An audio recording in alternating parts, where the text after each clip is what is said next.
everyone and welcome back to my YouTube channel. आज हम आलोचना करिबा fast language Odia FLO model question set for is objective question. ताहले चलो तो आलोचना करिबा केउ मानकर कुटीर जुगु उत्कल जननी पवित्र होइछि। तो यार राइट आंसर हे जिवो जोगी मानकर निम्नलिखित केउ व्यक्ति उत्कलर बाड़ी भंडार को समृद्ध करछन्ति।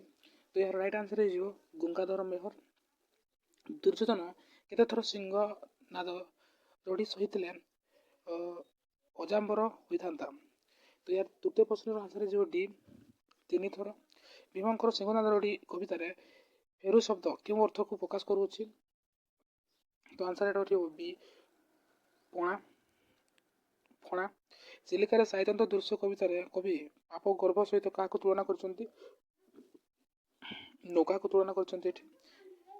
कहा आगमन रे अवनी निष्फल होइथिला निश्चल होइथिला। तो यार राइट आंसर है जो डी मिसा। अनुकंपांक गहणे एटा अनुकंपा किए। तो आंसर है जो टी है तपस्विनी। मंगल होइला आशा कविता रे पवित्र धारा कहा उद्देश्य कहा जायछि। तो 8 नंबर आंसर है जो बी तमसांक उद्देश्य कहा जायछि।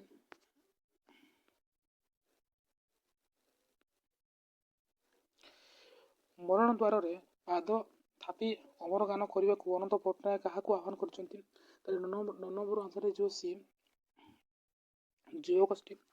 जगबंधन हरा कवितार क्या लोप करने कवि उद्बोधन देइछन्ति। 10 नंबर आंसर है जो डी विभेद। मनसुख पाई माटी माँ केउठारे हसर कथा रखिछि माने मनसुख पाई माटी माँ केउठारे हस कथा भरी रखिछि बोली कहा जायछि। 11 नंबर आंसर है जो सी नदी समुद्र नदी समुद्र रे दुख दड़मड़ी सहिबा को मते एठारे दड़मड़ी अर्थ कौन। दड़मड़ी अर्थ हो जंजाल। कांतकवि रचित मंद उत्कल जननी कविताटी केबे उत्कल सम्मेलन अधिवेशन गान करा प्रसिद्ध लाभ करिअछि। तो यार राइट आंसर है जो बी यार राइट आंसर है जो ए 1912। कांतकवि केउ पत्रिकार प्रतिष्ठाता संपादक थिले। तो आंसर है जो बी डगर। ग्राम को न जाई ग्रामर उन्नतिकरण कार्य निम्नलिखित केउ कार्यटी करा परिबो बोली कृष्णचंद्र पाणिग्राहींकर जीवन कहानी आम जानि परिबा। 15 नंबर आंसर है जो ए अर्थदान करिया द्वारा कहा माध्यम रे स्वल्प समय रे अधिक रु अधिक आय करिबा संभव नुहे। तो 16 नंबर आंसर है जो सी कायक्लेश। गाड़ी मोटर उड़ाजाहाज दूरदर्शन आदि केउ उन्नतिर निदर्शन अटंती। 17 नंबर आंसर है जो ए वैषयिक।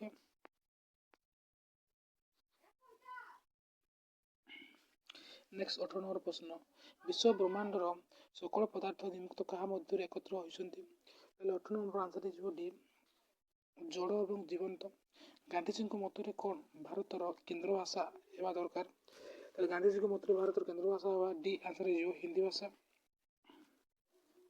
20 नंबर प्रश्न अनंता शंकर रायंकर मातृभाषा कौन थिला। 20 नंबर आंसर है जो सी बंगला। नोरेंस क्रिस्टोमास इव्र राति रे भाव विहल होई केउ महापुरुषों प्रेम और कहानी कथा बखाणी थिले। 21 नंबर प्रश्न आंसर है जो बी जीसु। देश सारा कहार निरंकुश राजत्व देखि विवेकानंद निजकू और सन्यासी को धिक्कार करथिले। 22 नंबर आंसर है जो ए दारिद्र। पूर्णचंद्र ओडिया भाषा कोश मोट केते खंड रे प्रकाशित। 23 नंबर प्रश्न आंसर है जो डी 7 खंड। नीलशैल उपन्यास रचयिता किए। नीलशैल उपन्यास रचयिता होती सुरेंद्र महांती। गांधींकर पोषा कुकुर नाम कौन थिला सॉरी गार्फिकों पोषा कुकुर नाम कौन थिला। गार्फिकों पोषा कुकुर नाम थिला सी मती। निम्नलिखित कहा कथा अशोकों शिलालेख रे उल्लेख नहीं। आंसर है जो ए कलिंग राजा। अंगद चौधरी आखि आगरे केउ नदीर पानी हठात फुली उठिला। 27 नंबर आंसर है जो बी दया।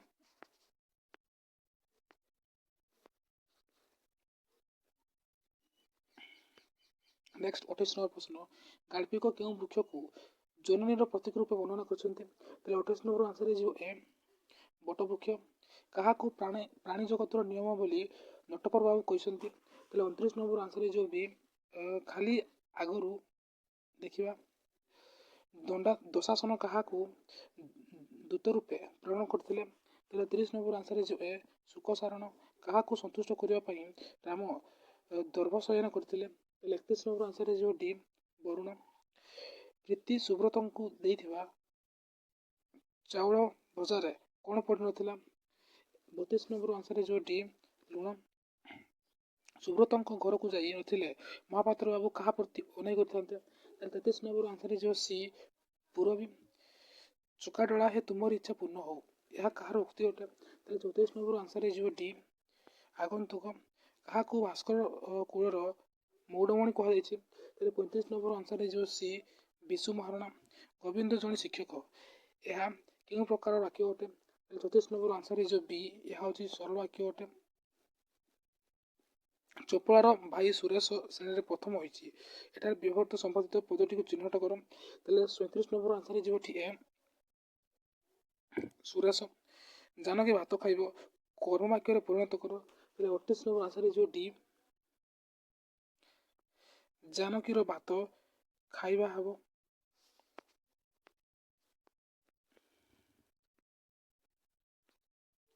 39 ନମ୍ବର ପ୍ରଶ୍ନ, ନିମ୍ନୋକ୍ତ କେଉଁଟି ଏକ ଖଣ୍ଡ ବାକ୍ୟ? ତାହେଲେ 39 ନମ୍ବର ଆନ୍ସର ହେଇଯିବ ଡି ଯେଉଁମାନେ ପାଠ ନ ପଢ଼ି ସମସ୍ତ ନଷ୍ଟ କରନ୍ତି। ଅଣତ୍ ବିଧି କ'ଣ? 40 ନମ୍ବର ଆନ୍ସର ହେଇଯିବ ଏ ନ ସ୍ଥାନରେ ନ ହେବା। ନିମ୍ନୋକ୍ତ କେଉଁ ଶବ୍ଦରେ ସ୍ୱାଭାବିକ ଭାବେ ବ୍ୟବହୃତ ହୋଇଛି? ତାହେଲେ 41 ନମ୍ବର ଆନ୍ସର ହେଇଯିବ ସି ପ୍ରଦୋଷ। ନିମ୍ନୋକ୍ତ କେଉଁଥିରେ ସମାସଗତ ଅଶୁଦ୍ଧି ରହିଛି? ତାହେଲେ 42 ନମ୍ବର ଆନ୍ସର ହେଇଯିବ ଡି ଦିବାରାତ୍ରି। ସୁଧ ଶବ୍ଦଟିକୁ ଚିହ୍ନଟ କର। ତାହେଲେ 43 ନମ୍ବର ଆନ୍ସର ହେଇଯିବ ଏ ଅନସୂୟା। ଆଖି ରଖିବା, ଏହି ରୁଢ଼ିର ଅର୍ଥ କ'ଣ? ତାହେଲେ ଏହି ରୁଢ଼ିର ଅର୍ଥ ହେଉଛି ଏହି 44 ନମ୍ବର ଆନ୍ସର ଡି ଲକ୍ଷ୍ୟ ରଖିବା। ଅପ୍ରାଣ ଉଦ୍ୟମ, ଏହି ଅର୍ଥରେ ବ୍ୟବହୃତ ରୁଢ଼ିଟି କ'ଣ? ତାହେଲେ ଅପ୍ରାଣ ଉଦ୍ୟମ ଏଇଥିରେ ରୁଢ଼ିଟି 45 ନମ୍ବର ଆନ୍ସର ହେଇଯିବ ବି ଜୀବନ ମୂର୍ଚ୍ଛା।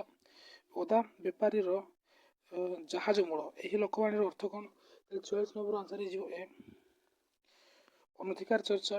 ମଧୁସୂଦନ ଦାସଙ୍କ ରଚିତ ସନ୍ତାନର ଉକ୍ତି କବିତାଟି କେଉଁ ଛନ୍ଦରେ ଅନ୍ତର୍ଭୁକ୍ତ? ତାହେଲେ 47 ନମ୍ବର ଆନ୍ସର ହେଇଯିବ ଏ ମଙ୍ଗଳାଶ୍ରୀ। 28 ନମ୍ବର, ସିଂହନାଦ ଆସନ୍ତେ ପ୍ରସର ପବନ, ଶବଦେ କମ୍ପୁଛି ମୃତ୍ୟୁଜେ ଭୁବନ, ଏଠାରେ କେଉଁ ଛନ୍ଦ ପ୍ରଯୁକ୍ତ? ତାହେଲେ 28 ନମ୍ବର ଆନ୍ସର ହେଇଯିବ ଡି ଦାଣ୍ଡିବୃତ୍ତ। ପ୍ରକୃତ ବସ୍ତ୍ରରେ ଅପ୍ରକୃତ ବସ୍ତୁର ତର୍କଣା କରାଗଲେ କେଉଁ ଅଳଙ୍କାର ହୁଏ? 49 ନମ୍ବର ଆନ୍ସର ହେଇଯିବ ଏ ଉତ୍ପ୍ରେକ୍ଷା। ନେକ୍ସଟ 50 ନମ୍ବର କ୍ୱେଶ୍ଚନ, ଖଣ୍ଡ ଖଣ୍ଡ ଧଳା ମେଘ ସୁନୀଲ ଅମ୍ବରରେ ଭାସଇ ବୋଇତ ଯଥା ନୀଳ ସମୁଦ୍ରରେ, ଏଠାରେ କେଉଁ ଅଳଙ୍କାର ପ୍ରଯୁକ୍ତ? 50 ନମ୍ବର ଆନ୍ସର ହେଇଯିବ ସି ଉପମା।